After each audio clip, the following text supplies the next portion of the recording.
כי חילצת נפשי ממובס, es הנה מן דימו, es רגלי מדרכי, es הלך לפני השם.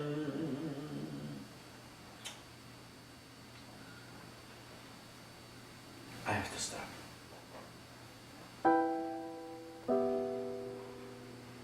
We all have demons that we're fighting, and they stay with you for your whole life.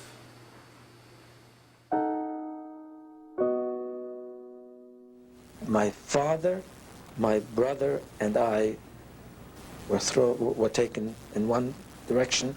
My mother was immediately put into another camp. But interestingly enough, there was a sudden instinct of survival that, quite frankly, I didn't dwell on it. I can tell you honestly, I attribute my survival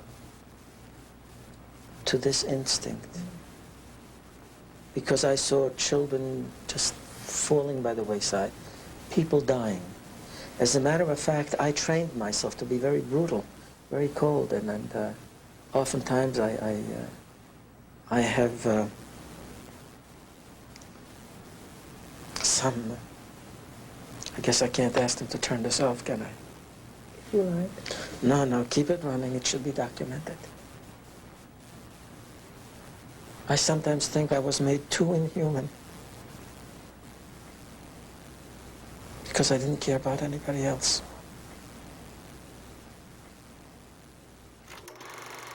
Ve'ein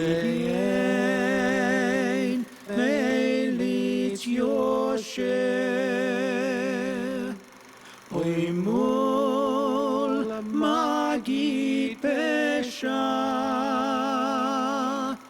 Mol magid pesha. That's my father, dancing and singing with us. There was always lots of singing in our home, and it was probably that singing that most connected me to my father's world of pre-war Poland, the world of the shtetl. You see, I grew up a typical American child, but for as long as I can remember, I felt a real need to go to Poland and Germany with my father, to travel back with him and retrace his childhood experience. וצדקנו במשפט,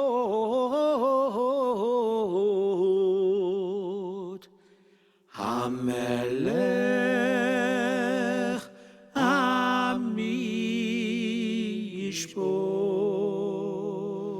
You already know how I feel about going to Poland.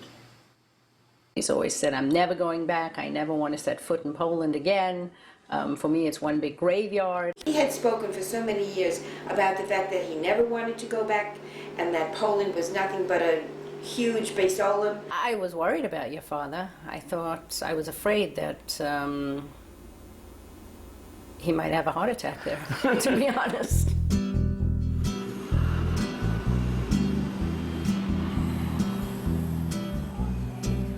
It took more than 20 years of asking, but in May 2004, my father agreed to return to Poland and Germany with me. My wife Karen, my sister Susan, and my mom Elaine also came on the trip. And to take us through Poland, we hired a local guide and driver.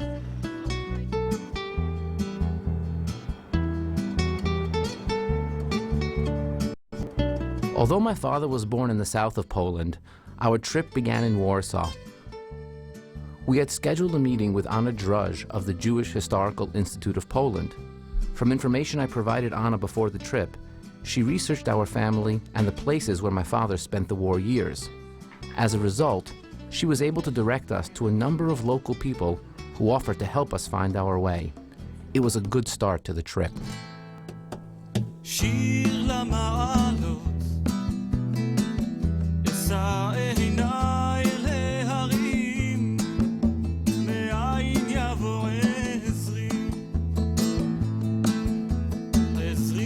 My father was born on March 10th, 1933, in the town of Tarnobrzeg in southern Poland.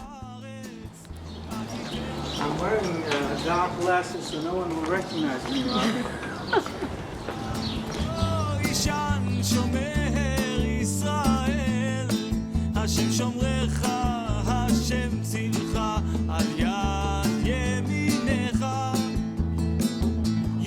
Anna from Warsaw connected us to Elizabetha Kwapschitz, a Tarnobrzeg native who volunteered to take us around. After a short chat with my dad, Elizabetha seemed confident that she could locate all the places he was looking for. I am walking on the street that I was walking on when I was a little boy. Can you believe it? I even smelled the same flowers, the lilac that used to be in my garden. Even just walking down the Mickiewicz Street, Daddy was really happy. He was very happy there. You could see the change in his face. He was like sparkling, lit up. He was really lit up. We used to get our supplies for Shabbos over here. He remembers this spot. I remember this. This is the market square.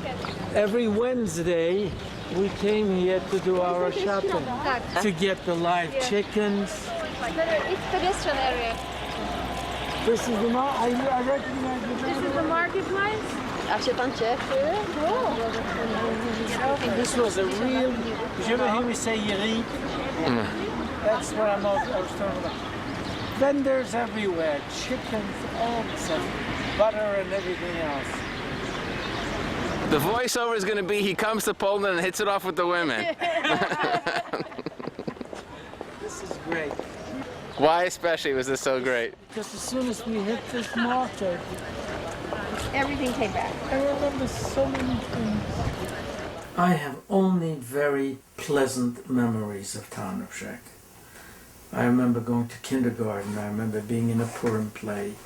I remember always singing. I remember the courtyard in the summertime, playing and riding my father's bicycle. I remember the warmth of family. Kinderjahren, süße Kinderjahren. Ewig bleibt ihr wach in mein Sikorn. Wenn ich tracht von eurer Zeit, wird mir so bang und leid. Oi, wie schnell bin ich schon alt geworden. Elizabetha took us to the one small remaining Jewish cemetery in Tarnobrzeg. Somehow, she managed to locate the volunteer caretaker in one of the nearby buildings. And as he opened the cemetery, we learned his story and how this cemetery survived. Plans to destroy this area and to build it up with block of flats like you can see on the other side. And he wrote to some of the Ministry of Religious Origin in Poland and just to protest against destroying this place. So now he's, he's here, he's taking care of it. My father remembered that his grandfather had been buried here before the war, and he wanted to try and find his grave. Keil molei rachamim, shoichein b'meroimim, hamtzei menucha nechoino al kanfei ashchino. But after looking through the few remaining stones, we were unable to locate his gravestone. We did, however, take a minute to say the prayer of remembrance for all the residents of Tarnobrzeg who perished in the Holocaust. Es nishmois kedoshei Tarnobrzeg jikiv sheni yispu bashoyo began Eden menuchoso bal harachamim yastirein beseiser kenofov leoilomim v'yitzroir b'tzroir achayim es nishmoiseyem Hashem nach losom you be on al mishke voice. Growing up, I heard stories from my father about his shul in Tarnobrzeg, and I was looking forward to seeing it. But like numerous synagogues across Poland, the Tarnobrzeg synagogue had been converted to a library after the war. I see myself in that shul, standing next to my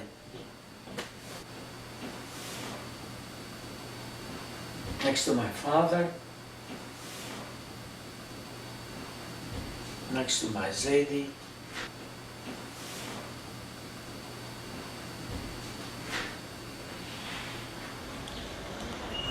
Unexpectedly, my father had no desire to visit it. Dad, ask if there's anything inside. Is there a Kodesh left? Is there any inscriptions? Could be, if we went inside, could we? I spoke to this guy, Gal Riley. Nothing, absolutely nothing. But you can see it's the shape of a shul. You know? The other thing in Tarnobrzeg that was a big surprise to me was I couldn't get you to go into the shul. No. Mark,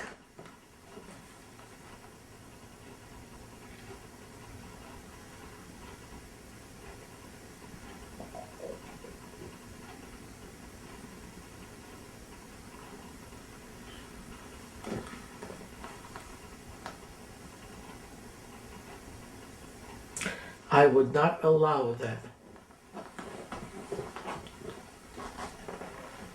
to destroy that memory.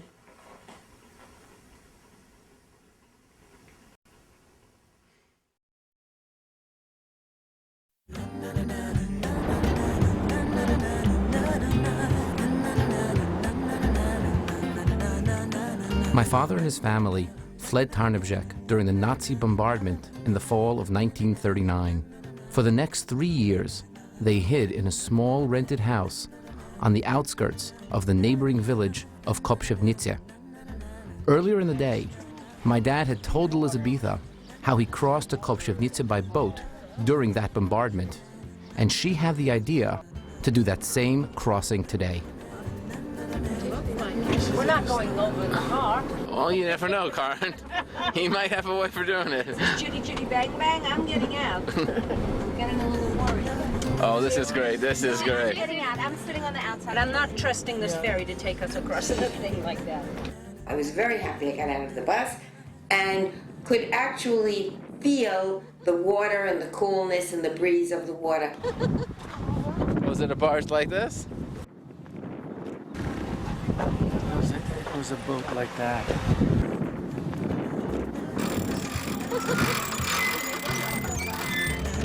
This is a real McCoy, as McCoy as it gets. This is called the Polish cruise. It's the Polish cruise. This is great. Oh, this is brilliant. Marcelin, this is a great idea. The city was on fire when we came from here. And now I can appreciate why I was so afraid of the fire. It was really much closer. It seemed like it was far away. No, it was right there. And I remember the whole skyline was lit up over there with fire. Crossing the Vistula River that day was a great moment for me. I felt I was able to really understand the beginning of my father's journey.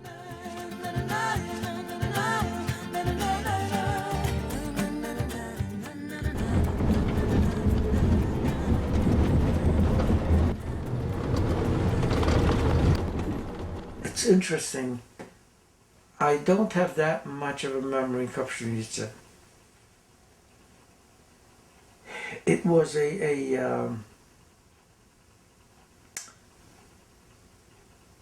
was sort of a shadowy, dark life, and always worried about tomorrow's food or whatever. It was tough.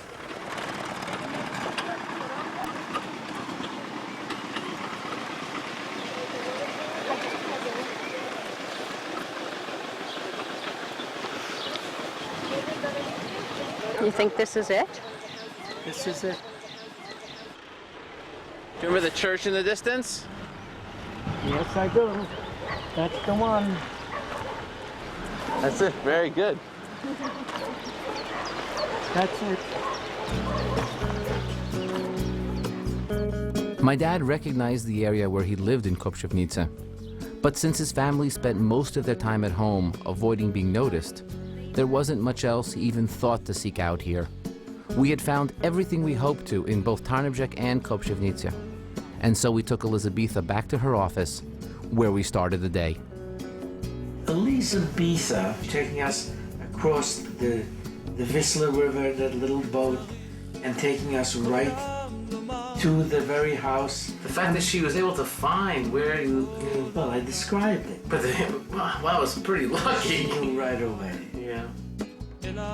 Without Elizabetha, I don't think we ever would have been able to find the house that he thinks he lived in, or the little waterfall that he remembered, and he was profoundly grateful to her.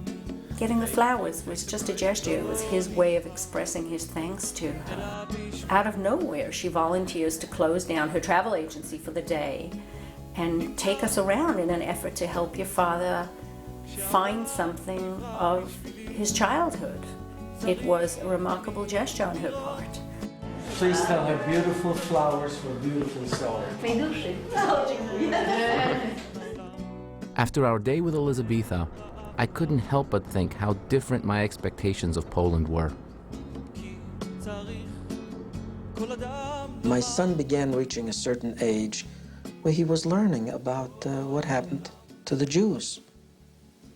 And he'd say to me, "Daddy, what happened?" There was a long period of time that I wouldn't tell him vivid details. I would tell him, yes, it was terrible and so on, because it's your own child. You don't want to shackle him. As it was, he hated the Polacks, because he always heard me talking about them. He hated the Germans. So there was a period of time that I said, I don't want to instill this kind of hate. Why have him go through that and just go on and on? Since I was yay high, I have never once heard Daddy ever say anything, forget about positive, neutral about the Polish people. He has always given me the impression that every single solitary Pole was an anti-Semite. And not only that, don't you remember Daddy hated the Poles worse than the Germans because the Poles gave the Jews up? Do you remember that? Sure I do. By the fall of 1942, it was no longer safe for my father's family to hide in the countryside. Poland was declared Judenfrei, to be free of Jews, and my father's parents feared they would be turned over to the Nazis by their Polish landlords and then sent on to the death camps. So in an effort to protect their family, they, like so many other Jewish families, answered the call to work in the German factories set up in Poland in return for the false promise of food, shelter, and safety. And so at the age of 9, my father arrived at the Skarżysko labor camp and munitions factory with his parents and older brother. Suddenly you step into hell. The moment we arrived, the instant we arrived, the beating, the killing, the skeletons that were walking around. It was like a curtain that suddenly dropped. On Anna's suggestion, Marcelina contacted the Skarżysko mayor's office to ask for help in finding our way in town. I didn't really expect much to come of the call, but within 2 hours, the deputy mayor called her back. He arranged for us to be met at a local museum adjacent to the munitions factory where my father had worked.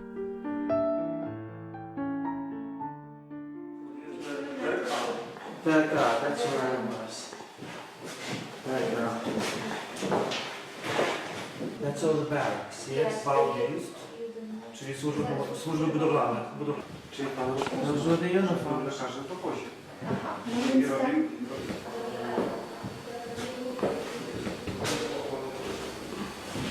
You okay?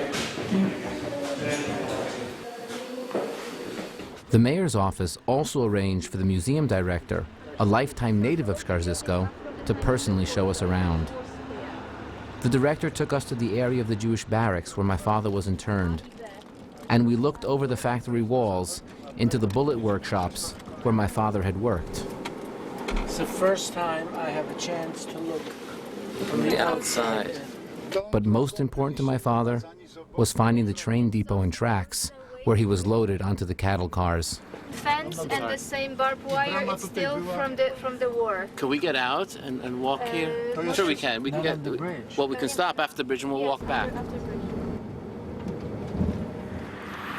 What do you remember? This is where we're locking up. He says this is where we loaded up. He just said that. He remembered exactly where things were, and he was disturbed because it wasn't right. He said, something's wrong, something's wrong. I don't remember the bridge. Because there was no Co bridge. remember? There was no bridge.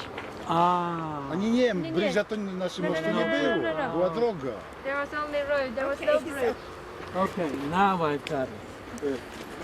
That's a good testament. I'm on the outside of the wall. I'd like to be able to go to Skarzysko and say Kaddish, or make a Kilmora. Remember, your grandfather Died in Skarzysko.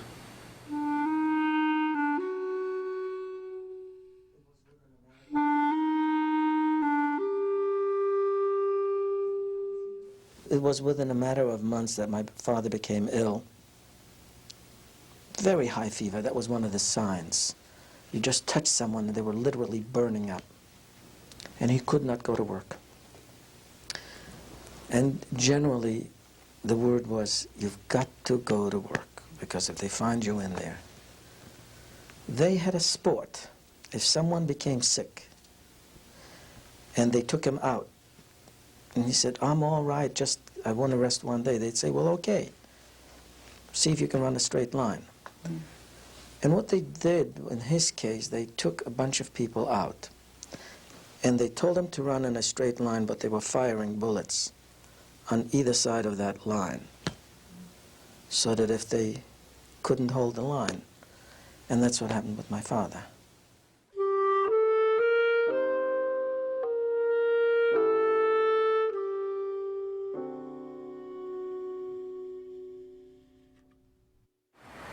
You're allowed to do that? Just chip away the Don't say a word. Just say thank you.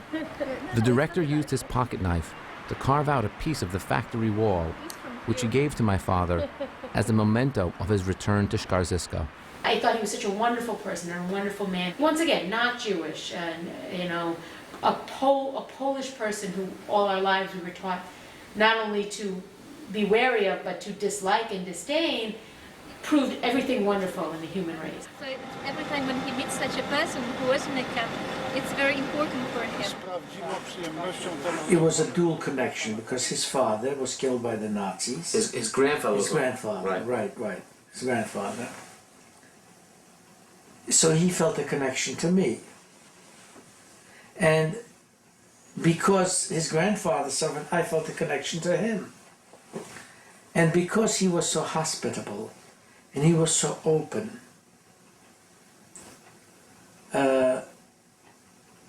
he opened me up. You don't have to make all the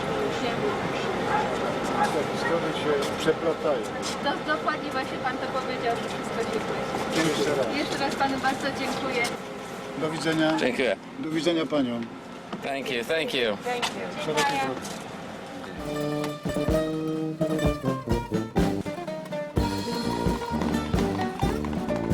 After our positive experiences in Warsaw, Tarnobrzeg, and Skarzysko, I began to feel that maybe I needed to rethink my attitude to the Polish people. And with the beginnings of a more open outlook, we went off to do some Polish sightseeing in Krakow.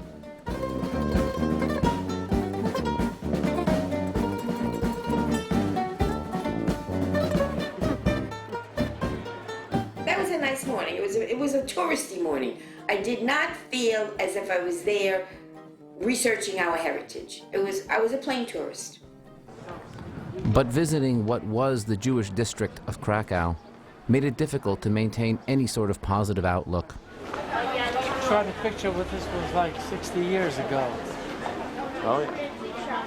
In the Jewish district of Krakow, you felt as if literally the people had just been ripped out a second ago because they preserved it so well. And you had taxis and little tourist buses coming by, as if it was a little mini tourist spot. In the Isaac Shul in particular, where the echoes were so pronounced, and the beautiful writings on the wall. Honestly, I just closed my eyes. And weren't you sad? Well, actually, I heard you singing. לדוד מזמור לדשם אורץ מלויו תבל ויויש ויבוא כי הוא על ימים יסודו ועל נורוס יכויננהו מיעלה בערדו ישם ומי יקום במקום קודשו. This is unbelievable. Look at this. Look at this wall here to your left. Look what this is, all stones. What a touching thing. Yeah. I saw the wall with the gravestones, and it just broke my heart. And I really wished I had had the time to just walk along that whole wall. It was almost reminded me, you know, I don't know how you make a comparison, but I know it reminded me of the Kotel HaMaravi. The holiness of the place reminded me of that.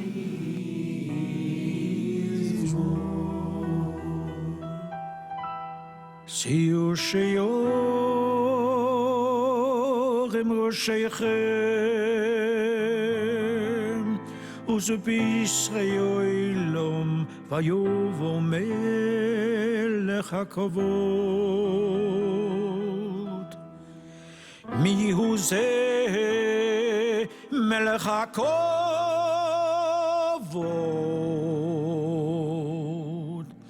אדוני שם צבאות ומלך הכבוד שלום.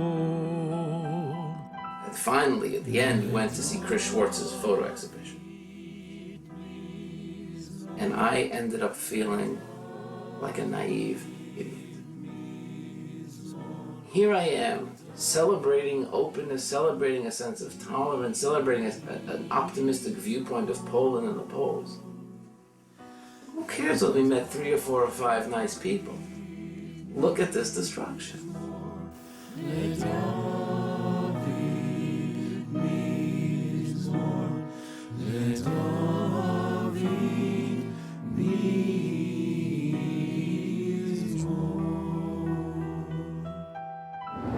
The museum, I think, was the highlight last night, late yesterday afternoon. That was quite something. I have to give the photographer a lot of credit because he caught the soul of... Emptiness. Right. There was a period of time that I walked around, I would say that was the first year. I just kept asking, why? And I couldn't get the answer. I remember I walked by a spot and a guard hit me very hard over the head.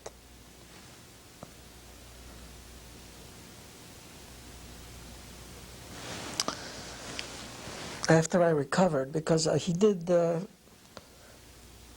put me into a sort of semi-conscious state for a few minutes, I turned around and I said, he doesn't know me. I wasn't even thinking of the fact that I was a child. He doesn't know me. I don't know him. Why does he have such a hatred for me?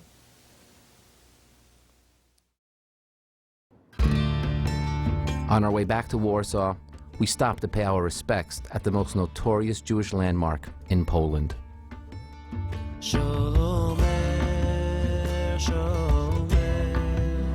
Marcelina, I see there are a lot of school trips. Is this a common thing that kids in Poland come to do as part of a school trip? Yes, this is a part of the educational system. What grade do they usually come? Usually they are 13, 14 years old. That leg is still bad, huh?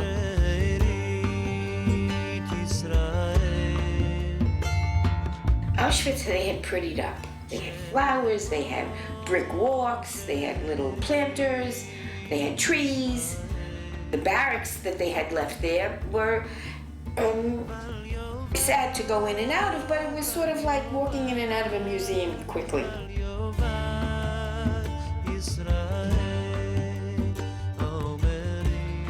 But Birkenau was really just the way it was, but destroyed. There was nothing there to hide the horror of the time.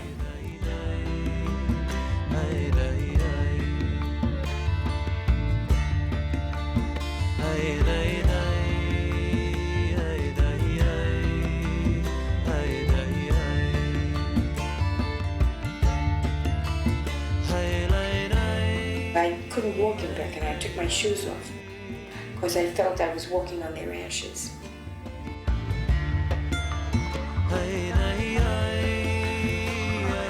The only reason I got through Birkenau was because those Israeli military people were there. Of everything that we went through in the trip, that specifically the Israeli army stirred me. Seeing the Israeli soldiers at Auschwitz, to me, was the highlight of the trip.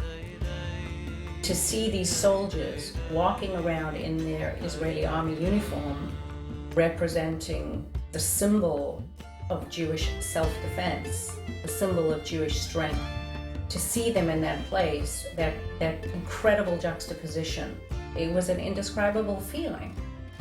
The soldiers walking there in their uniforms was almost a way of saying to the souls of the dead, it's okay now, you can rest.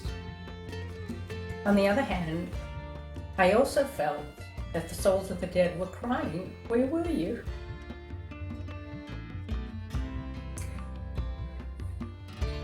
Where were you 60 years ago when we needed you?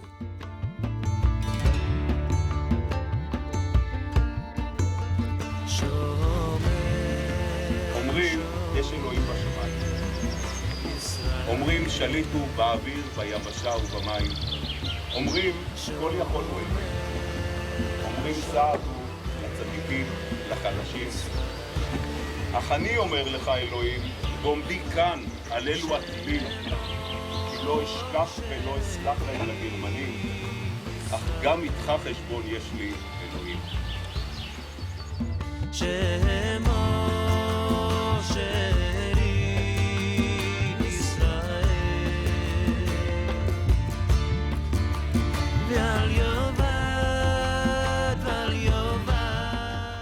Auschwitz was our last stop in Poland, and it was a long and quiet trip back to Warsaw. Buchenwald still lay ahead of us, but our time with Marcelina had come to an end. Over the past 4 days, she guided us, translated for us, and taught us about the Jewish history of Poland.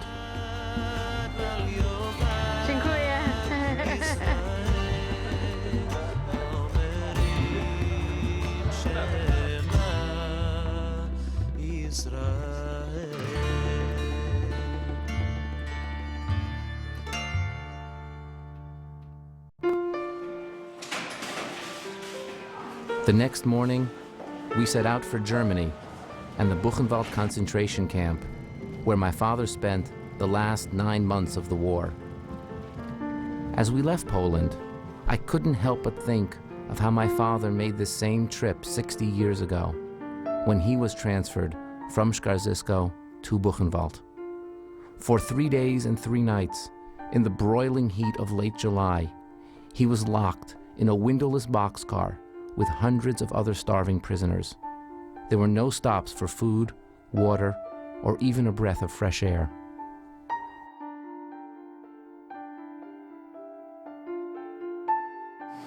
Believe it or not, I am looking forward to going to Buchenwald.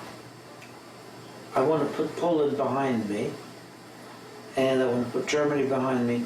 Just get to Buchenwald, because there are certain things that are in me that I think I need to release and let go of. On our way to Buchenwald, I called ahead to learn if there was any special treatment given to visiting survivors. I was connected to the educational office, and they arranged a meeting and personal tour for us the next day. But for the first day, we were on our own. My father had been anxious all morning, and as we reached the area of the camp, he ran ahead of us all. Is that how you remember the entrance? Oh, big clock. Where is it? Here it is. Oh God, it's so bad.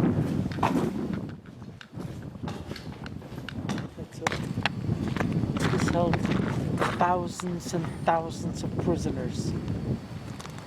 And if the count wasn't right, you still 10.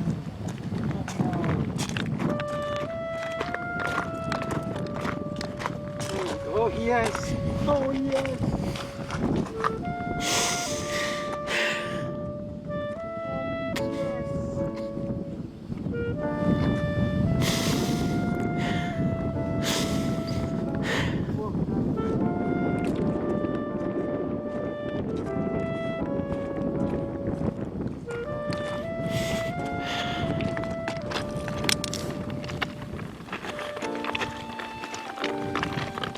My bed was right here. Oh my God. The entrance was right there. God almighty, do I remember this?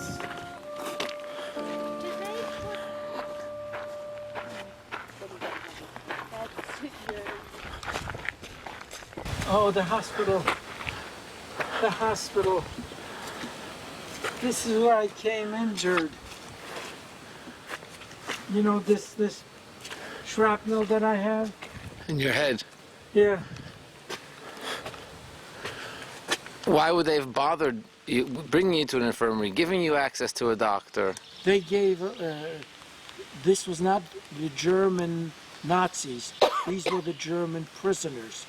These were prisoner doctors. And there was a network to protect the children.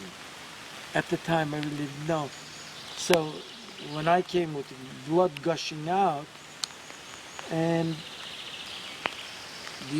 Karen asked me, do I sometimes feel guilty? Of course I feel guilty, because they took me while others were dying, because they wanted to save me.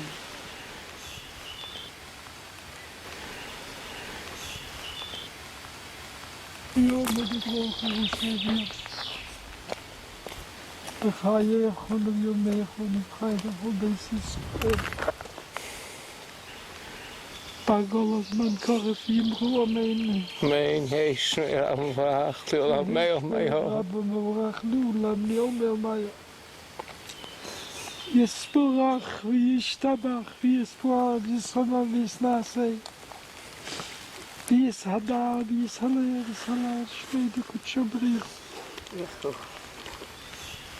v'yelo mikro v'choso v'shichoso tush v'choso v'nechamoso damyan v'yomo v'yimro amen. Amen. Yehei shlama v'mishemayo v'chaim oleinu v'al Yisrael v'yimro amen. Amen. Oh, say shalom d'imroimah. Huya say shalom aleinu. V'al kol Yisrael v'yimru amen. Amen.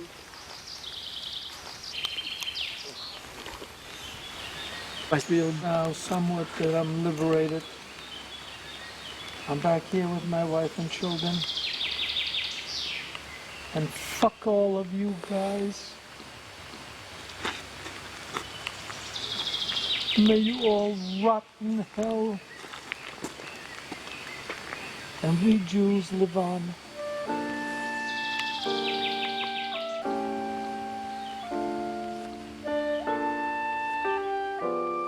The first day was more like a weight is lifted off your shoulders is an understatement, you know? A weight is lifted off your soul when you come back and you walk out. Then we went back the second day and it was more of a historical, let's sit down, let's show what, and that's why I loved the second day the most of all, because that's when I connected with what we're teaching the children of the future, what we're teaching people to try and be better and not have happen. And she survived, we found each other. Our work, it only has a meaning if we can transfer information in a way that, well, also supports reflections by the young people in terms of discrimination or the many other issues which still exist. The students are asking always for the time on the watchtower, and it gives a hint to the day of liberation, April 11th in 45. And then I mostly add that you can say when a child is born, on which minute, but what does it mean the camp is liberated? It sounds like people could go home and feel happy again. And therefore I would say they were liberated at that moment from the direct threat by the SS, but they were not at all liberated from all the experiences and traumatic feelings and physical wounds. And I think this is essential also to tell young people. They just could not go home, or you could not go home and say, exactly. I start where I left. Yeah. Daniel is a shining light in the darkness to show people we have made progress. And I am going to work with children who are criminals and children who are in gangs and, you know, all of these types of people, potential neo-Nazis, I am going to work with to show them how we have to be better than that, how we can't let this happen again. So that's why I thought he was amazing. For me, it was a personal trip as part of the family to walk in your father's footsteps, and I felt on many levels that it was a privilege that he was allowing us to accompany him on this journey, that he was permitting us to enter his private world of pain and to follow in his footsteps.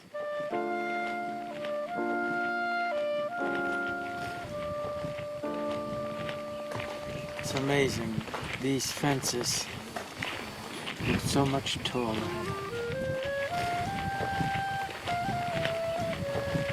When we were in Buchenwald, there were some poets and writers amongst the Jews.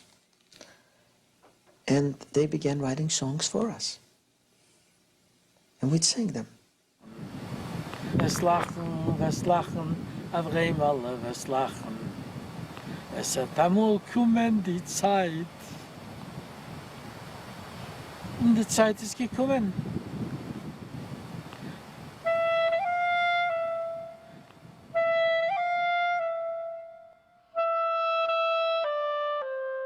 I couldn't say goodbye enough.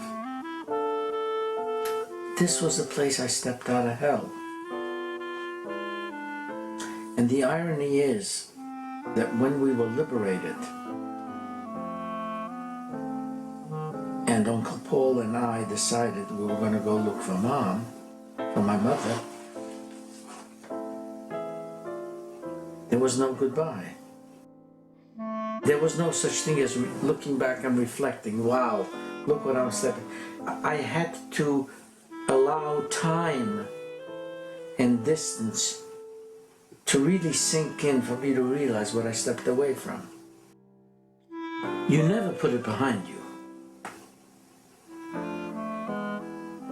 But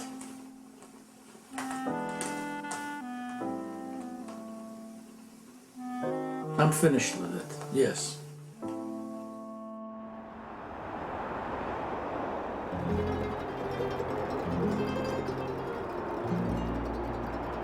I went to Poland and Germany, not exactly knowing what I was looking for, but I came away with so much more than I ever expected. This trip gave me the opportunity to pay respect to the millions who perished in the Holocaust. It gave me a glimpse of the beautiful Jewish world that existed in pre-war Poland. And it gave me the chance to really walk in my father's footsteps and to better understand his incredible story of survival. But most of all, the people I met on this trip helped me see that the fences I always believed separated me from the non-Jewish world aren't nearly as high as I thought them to be.